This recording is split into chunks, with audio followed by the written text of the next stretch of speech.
freedom is? What? No fear.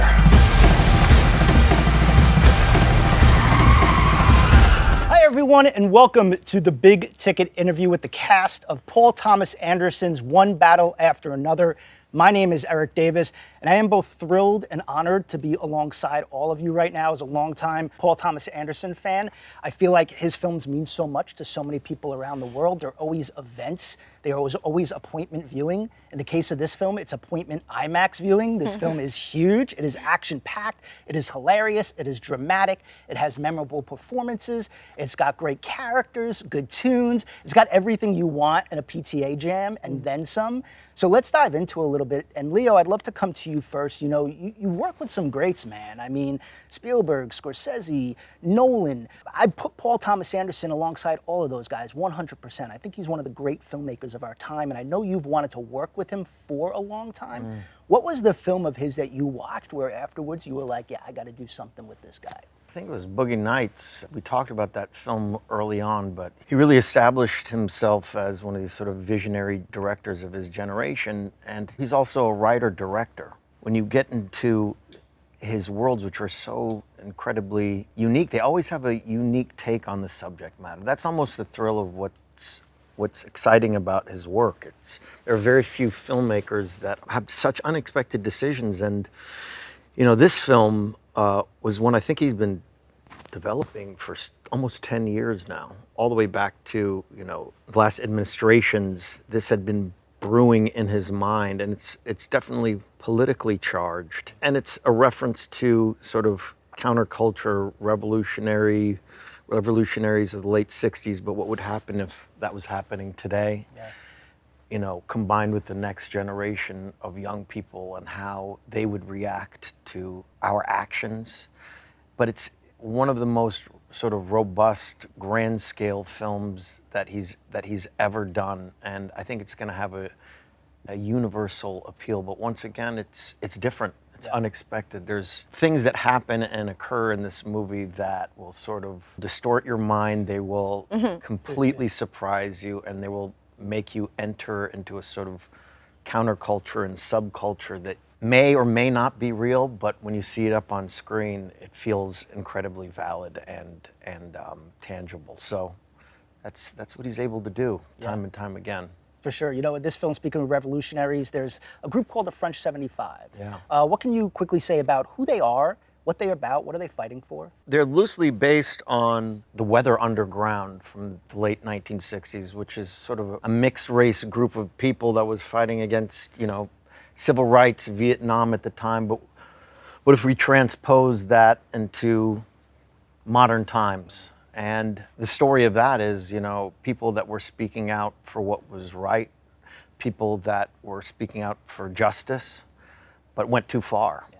And a lot of those people ended up scattering away like, you know, rats in a subway all across America, and hiding away and going off grid, and, you know, being afraid of government forces coming back after them. And this is a sort of modern retelling of that, of what would happen, certainly with my character, somebody that sort of wants to disappear from certain forces that are coming back to recorrect or cleanse their past. Yes. as we might say. Speaking of your character, you have this supercharged chemistry with Miss Perfidia Beverly Hills. Teyana, I'm obsessed with your character. I'm obsessed with your performance. I love watching her. I disagree with every decision she makes, but I adore that about her character, and I think Paul is really great at crafting characters like that. I'd love to ask you about her, but I want to do it through the lens of the scene where you have the gun and you're shooting into a field. You're as pregnant as anybody could be pregnant. What was it like filming that scene, and what does that scene tell us about the kind of woman Perfidia is? I mean, filming that scene was amazing. The stomach was super heavy. It was really heavy, and the gun was really heavy. Everything was absolutely real. I was hiding inside of it. And with him hiding inside of it, I really did feel like Tony Montana. That one was just off the top. And, you know, I think it just showed her level of fearlessness and her level of freedom. You know, when they say, you know, our fearlessness is our freedom. I mean, that's exactly what that was in that moment. And We all disagree with all of Perfidia's, decisions, but Perfidia will Perfidia. She's just one of them people that you just kind of like, you know what? All right. Perfidia gonna be Perfidia. And I definitely think that scene definitely showed that she was just fearless and she was selfish, and was not keeping in mind that she is shooting this gun with this baby and her son.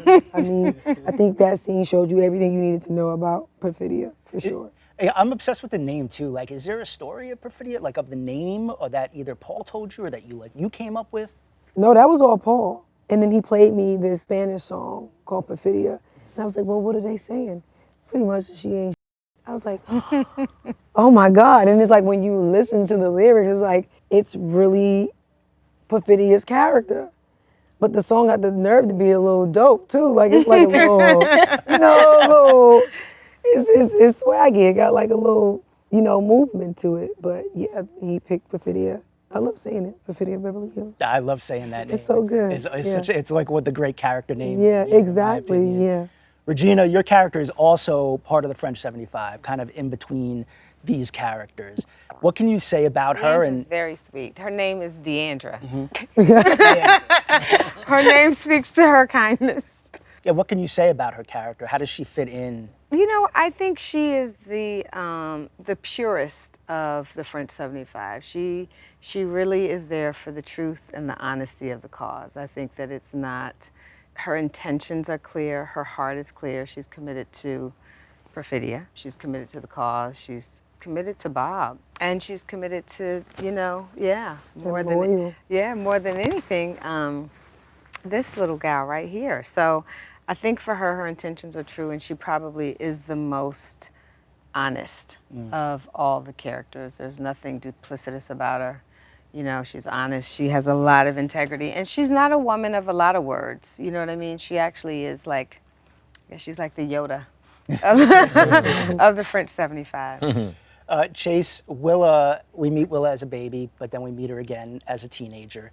What kind of a modern day teenager is Willa when she has parents who are revolutionaries? When facing Willa, I definitely was leaning into the aspect of she totally 100% believes that she has the world figured out, and clearly she does not, and is kind of thrust into this situation that was predetermined even before her. But she's convinced that she has it all figured out, even though it's not the case at all. Sean, Colonel Lockjaw, the moment I saw your character on screen, I was like, without a doubt, this name tracks.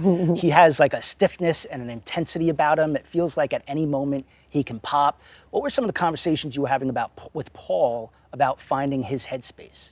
Sometimes as an actor, you bring a part to you, and other times you have to go to the part. And I like it when I have to go to the part, but find that it invigorates me. This was like that.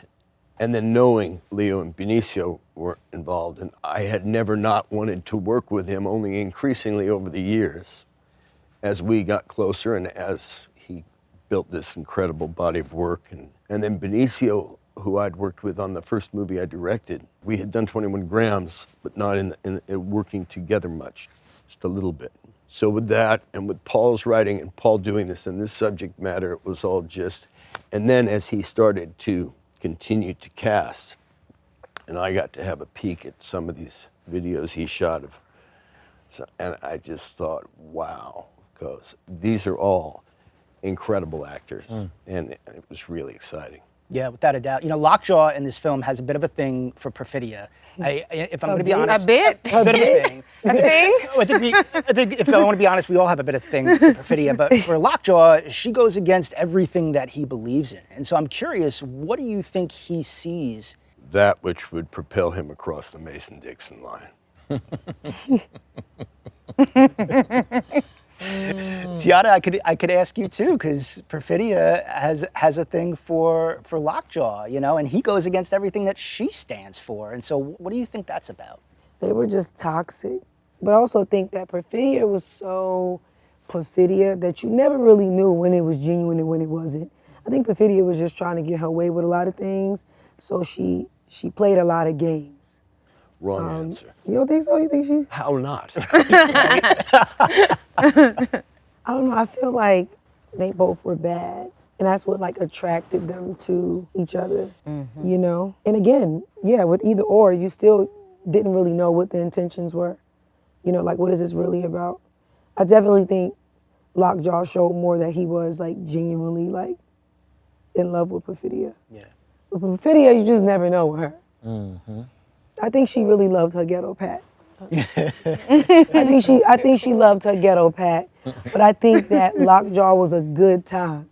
Lockjaw, I feel like matched her energy more, where Bob was like, oh, I'm a little ghetto Pat. And like Lockjaw was like, oh, come here. Hot. You mean hot? Hot. And he's smoking. And he's smoking. I just think they were both bad. And you know, like when somebody match your energy, it's almost like a, okay, what's up then, you know? It's great. The first scene the two of you have together is great. I'm not going to spoil it for you at home, but it's amazing. You know, there's also an enormity to this film. I feel like this is Paul's biggest film to date. I mean, it is action-packed. It's got gunfights, explosions, car chases. What was the vibe on set? You know, I think I would show up on set and feel the enormity. I don't know if I saw, like I remember reading one scene and it said chaos TBD. And Chaos TV. like it was That's one of awesome. the chase scenes. And so, you know, once we did it, I felt the enormity. Probably when I really experienced it is watching the dailies for me was really a wonderful time to experience the scenes that I wasn't in and to feel what Paul was doing.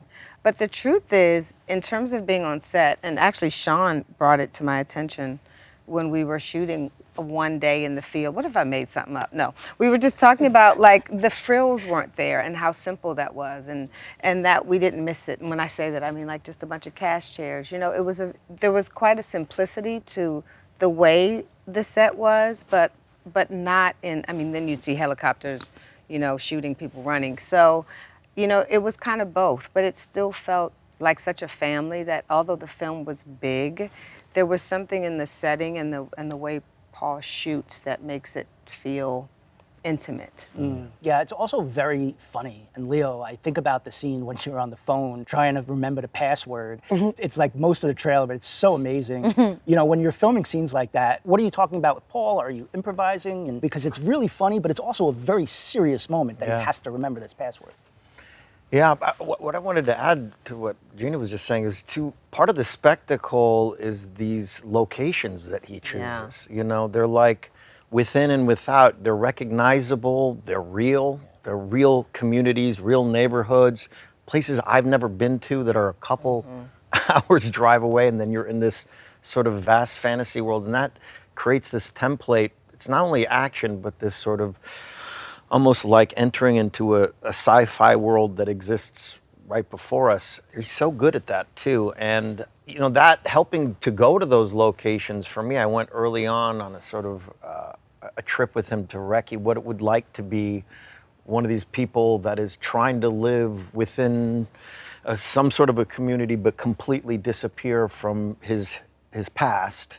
And you saw that. There were real people like that. And I immediately, when I went to that location, knew who this guy was. He's massively paranoid. He's protecting this little one right here. Everything is a danger. Everyone is not to be trusted. You know, he compounds that with drugs and alcohol, sitting alone, watching the Battle of Algiers over and over again. And when that sort of template is there, you go, okay, what would happen if his past came back to haunt him and he's in the middle of his living room, you know, kind of getting stoned like the Big Lebowski, and this dude comes back. What skills does he have that he remembers or does not remember?